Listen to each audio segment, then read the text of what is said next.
Carolina Freytag, commonly known as Mamie Freytag.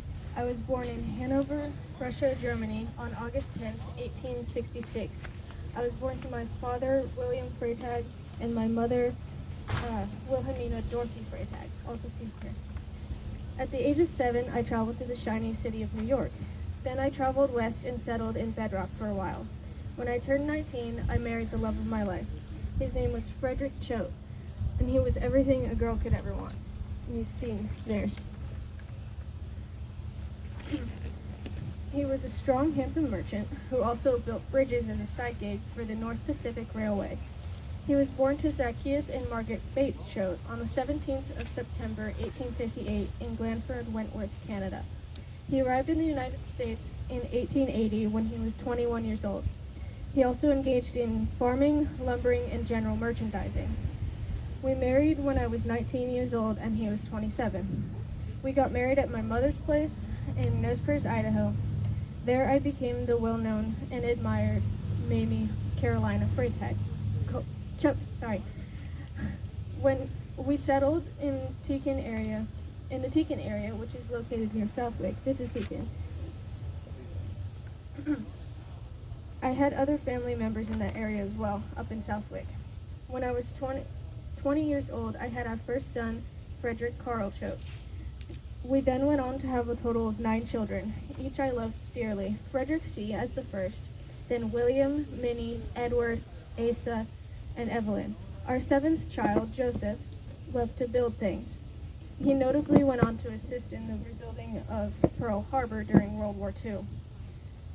We then had 2 more sons, Orville and Cecil. A day in my life as a mother of 9 children required a lot of energy and patience. As the sun rose, I would dress and prepare my children for the school they attended just below the Grange, which this is the Grange and right there's the school.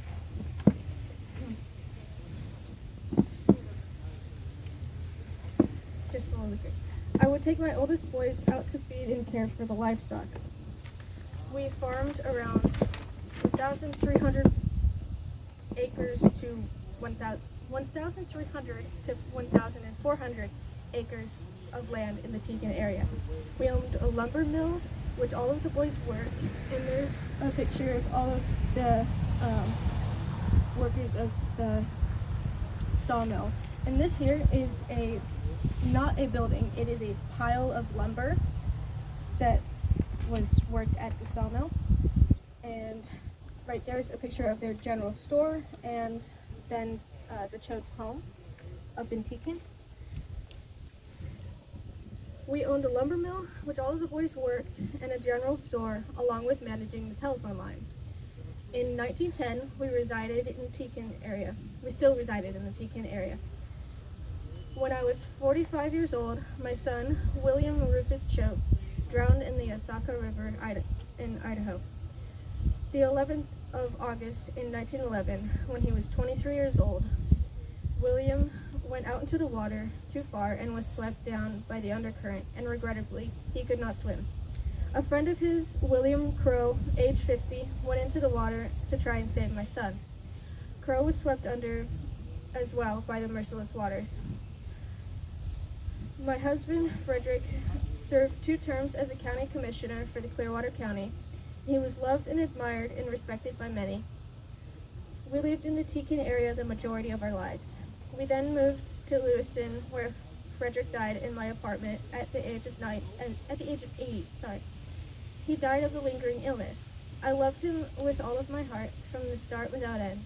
We had our ups and downs, but nothing is stronger than the bond of love. I should know. Fredrick died when I was 72 years old on the 2nd of March in 1939. That next year, when I was 73, on the 19th of February in 1940, I reached the end of my life. I died in my home at 314 5th Avenue, which is right here, in Lewiston, Idaho. I died of an illness called chronic myocarditis. I, Mamie Carolina Choate, lived a wonderful, fulfilling life as a postmistress, daughter, friend, and most importantly, a mother and grandmother. Thank you.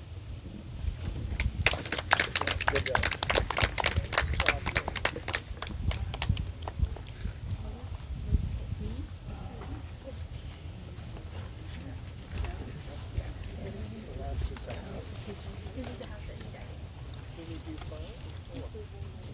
this is a post about